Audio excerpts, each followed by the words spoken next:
Today, the church remembers Absalom Jones. Technically, it's tomorrow, but we are observing it today, and I'll just let you know right now, this is a little bit of a history lesson, because the Episcopal Church, I'm so proud to say, has been tied up in the making of this country from its beginning, and we are today as well. And what an illustration we have in the life of Absalom Jones. I read these years out every year because it's surprising. Absalom Jones lived from 1746, I'm not misspeaking, I'm reading it, 1746 to 1818. He was the first black man to be a priest in the Episcopal Church, a freedman. 1746 to 1818. He was born in Delaware in a family that was enslaved. He lived in Delaware and Philadelphia in the course of his life. He was born when Delaware was a colony and was 30 when the Revolutionary War began. So for context, he lived within the early years of the United States of America, deciding what it would be. An individual life, a righteous, self-sacrificing, courageous person with a family, a priest, whose writings and witness leave us with a trace of what it means to believe that God calls you to freedom, a freedom greater than the laws of your country allow, and a religious, moral, and legal imagination very different than what you might think America was about in 1760 or in 1808. The contradiction of the moral imagination and our lived realities plays through all of Jones's life, and paired with the readings that we have for today, present us with the Christian vision for public life, to sacrificially love one another. Tenderness is what love looks like in private, the theologians tell us. Justice is what it looks like in public. And yet, as Gandhi himself said, it appears that violence is the only tool of the state. Isn't that something? What can we expect of any relationship we do not have direct control over? Our families often tell us, right? The poets and justice seekers in India, particularly from the untouchable community in India, wrote of towns called the city of love and the city of justice, and their values of equality, sounding a lot like John 15, which we just heard, maybe because they required it to survive. Love and justice. Now, Absalom Jones was born enslaved. His enslaved family was separated, and he sent away as a youth. Very convicting for us with a Mr. Wincop, a vestryman of Christ Episcopal Church in Philadelphia, who must have heard this part of John read every year. Absalom Jones later marries, paid for his wife's freedom, and petitioned successfully for his own freedom twice. He was literate and eloquent, deeply religious. He and Richard Allen were leaders in the prosperous free black community in Philadelphia, a community committed to freeing black people throughout the then United States, always at great personal risk. Now, last year, it felt to me very appropriate to spend some time on the love and care at great personal risk of both Absalom Jones and Richard Allen during the yellow fever epidemic, so suited to the days that we have all just lived. But this year, Jones' distinctive voice in America to the government on behalf of black people in the United States has been sitting with me this month, in this moment when the teaching of all of American history, his history, this history, is contested. And a young man named Tyree Nichols has joined the list of names of black people brutalized to death by police. As we are debating in this city what our police force is for and what their responsibilities should be and how and where they should be trained and to whom they are accountable, Absalom Jones and Richard Allen in those years, well before slavery was made illegal in most of the United States, were part of networks that freed enslaved people. And now, if that sounds obvious to you, that would at the time have meant that they were relieving owners of their paid property. It was a defiance of the ways of the time, a logic being developed in those days in real time to justify the kidnapping and forced labor and unspeakable violence towards people in this country from Africa. Racism as we have it today and the violence that defines and defends it was being worked out philosophically, theologically to our shame, and legally in the time of Jones's life. And many, many were resisting it. Not nearly enough, but many. And you can see it clearly in Absalom Jones's writing. He makes the very good point that black people are not mentioned in the Constitution and that distinction should not be made in the law. But of course it has. Absalom Jones contested the Fugitive Slave Act by petition and built mutual aid societies to help recently freed people acquire the essentials for life and begin to establish their lives in places where they could be free. Jones was so effective, and don't we all wish that we were effective in this way, that he was accused of having some kind of witchcraft or magical powers. It was that he was so eloquent and inspiring. You can see it in his writing. He inspired freed people to work for the freedom of others, to not be afraid of being associated with those close to enslavement, to truly break the chains of oppression and offer a hand to the captive seeking freedom. It is so inspiring to remember Absalom Jones and Richard Allen and Peter Williams in the same generation as the founding of our nation and our church. The Episcopal Church was only established in its current form in 1789 in Philadelphia, again, in his lifetime.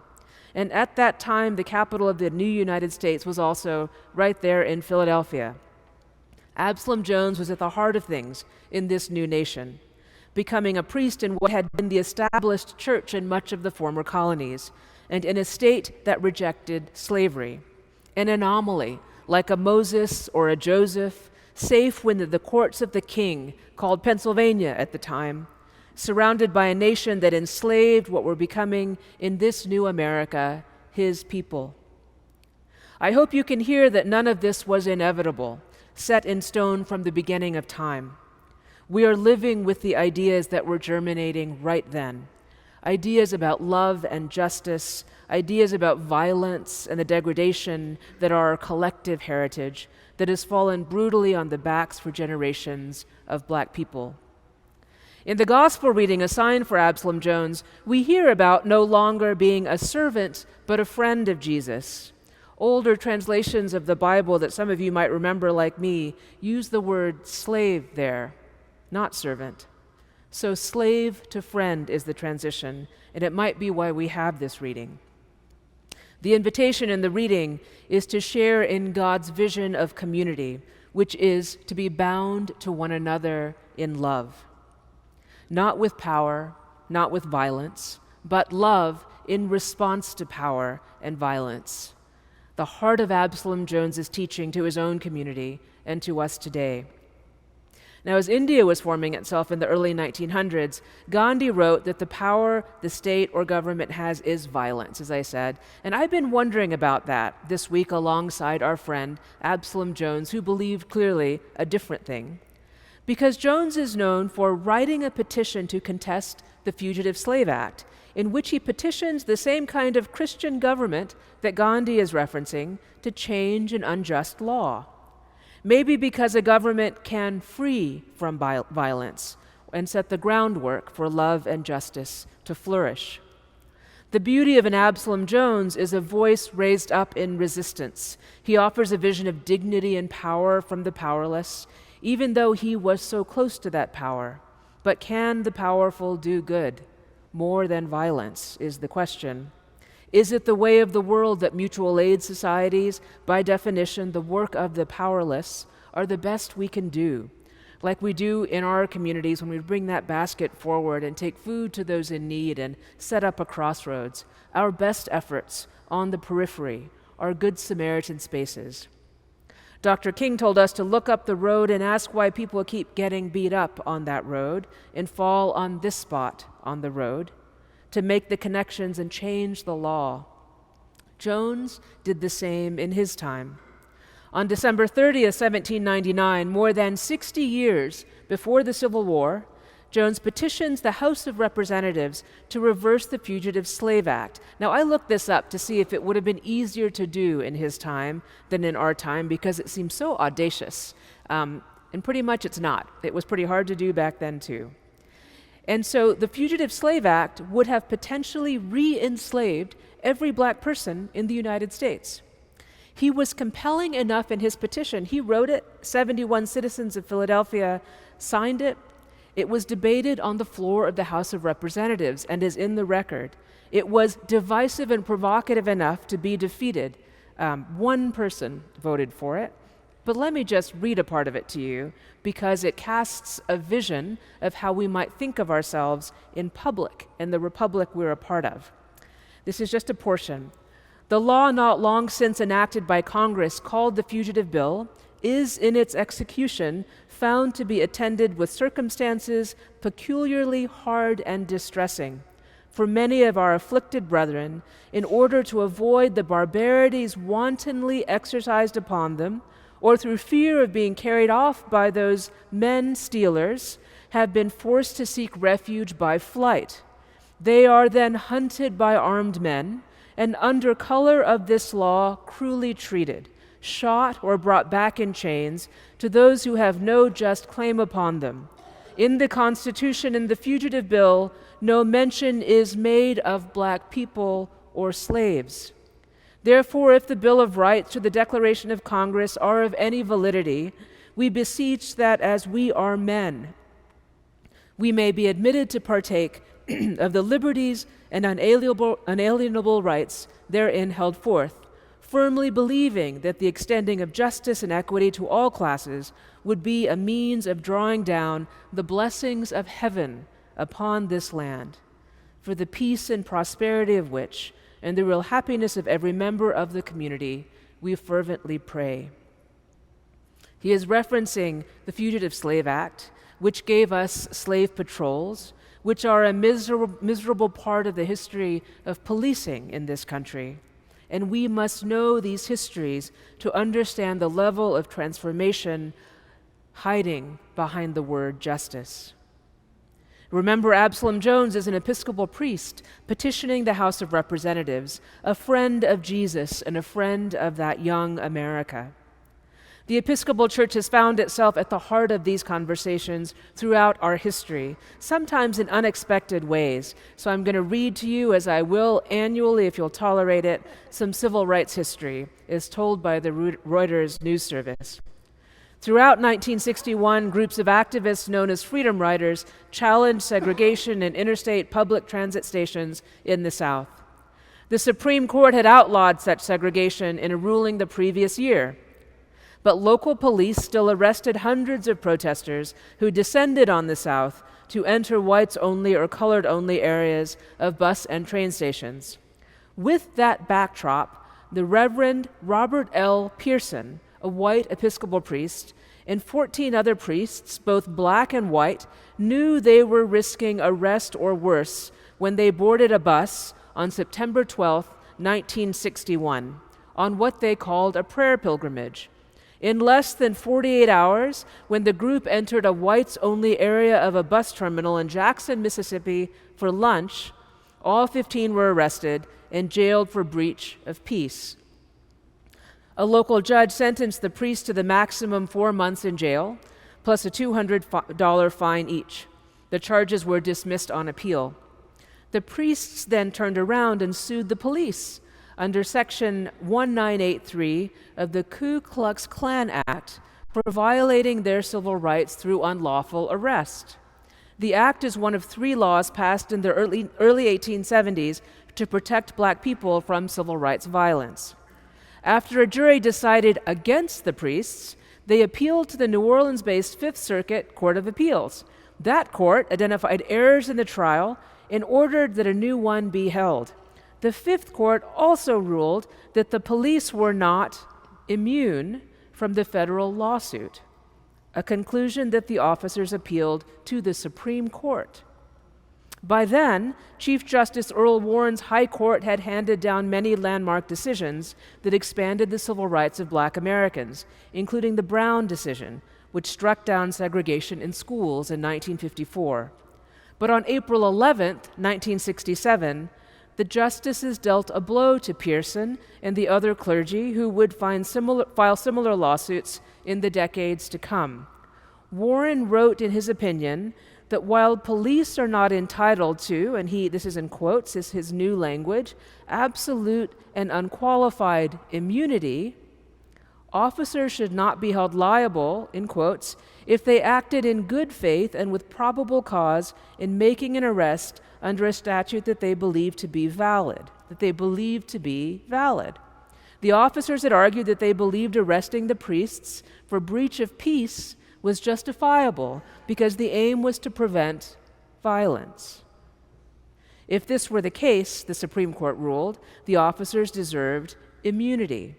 The priests had argued that the officers' intent was not to prevent violence, but to enforce segregation, in violation of the priests' constitutional rights.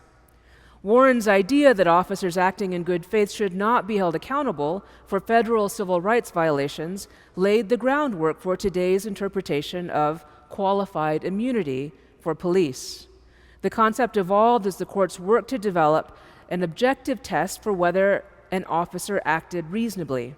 So today, even if officers are found to have violated a person's rights, judges must grant immunity if they find no clear precedent putting officers on notice that their actions were out of line. The Pearson ruling was a departure for the Warren Court. This was the progressive court that just months later found that the laws banning interracial marriage were illegal in Loving versus Virginia. It is a fascinating part of our history that even the court considered the most protective of Black people would introduce this doctrine, and says something to us about the powerful institutional culture, not just of the police, but of the courts, the exalted place that both have in the natural consciousness. And that's the end of the quote. And I was just hearing this weekend of people in this room that were engaged in some of those movements. One who, when spit upon while desegregating a lunch counter, might have spit back. You can probably guess who it is if you think about it for a minute. It will make perfect sense. I know many of you have lived this history. And what this story I've just read doesn't say is that they planned these bus rides to attend the General Convention of the Episcopal Church. It was a witness, and not all of them made it there. A witness to our church, which still had desegregating to do. The story is accompanied by the mugshots of all those priests, handsome young men in black and white with their little buzz cuts that people used to do back then, believers in a new American possibility, bizarrely, the origins of qualified immunity, leaning back into a history of policing that their father in faith, Absalom Jones, had contested in 1808 in his petition, in a new America that had taken on the bizarre task of defining who was a person, a free man, as they said at the time, under the law, for whom was freedom and justice and love. Now, we haven't settled that debate yet, surprisingly enough. It roils on in our time. And now, as Heather McGee argues, that argument that was restricted to enslaved people and the people that chased them includes all of us. It potentially impacts all of us. We are a nation armed to the teeth for safety against we don't know what exactly. Does the language of love in our public life even make sense today? Can we hear it? The poet Ada Limon calls this the impossible age of everyone. But let's be clear, it's not the everyone that's the problem. It's not our diversity that's the problem. It is who is allowed to be free, granted freedom, protected in their freedom in this great land. And this great church of ours is implicated in how we have come to be who we are, and so we can be equally powerful in our time. This Black History Month, friends, we are reminded that Jesus invites us to be his friend. A friend of Jesus is one who shares in Jesus' vision, not just performing our tasks here to get back to real life when our shift as Christians is over at church, but claiming love for one another in private, tenderness, kindness, truth-telling, repenting, turning, and love in public, in the collective, in the law, in the practice of the execution of the law, in disarming and making peace, in the creative use of the powers of the government, in a vision of peace on the streets, in justice for everyone. Blessed Absalom Jones, pray for us.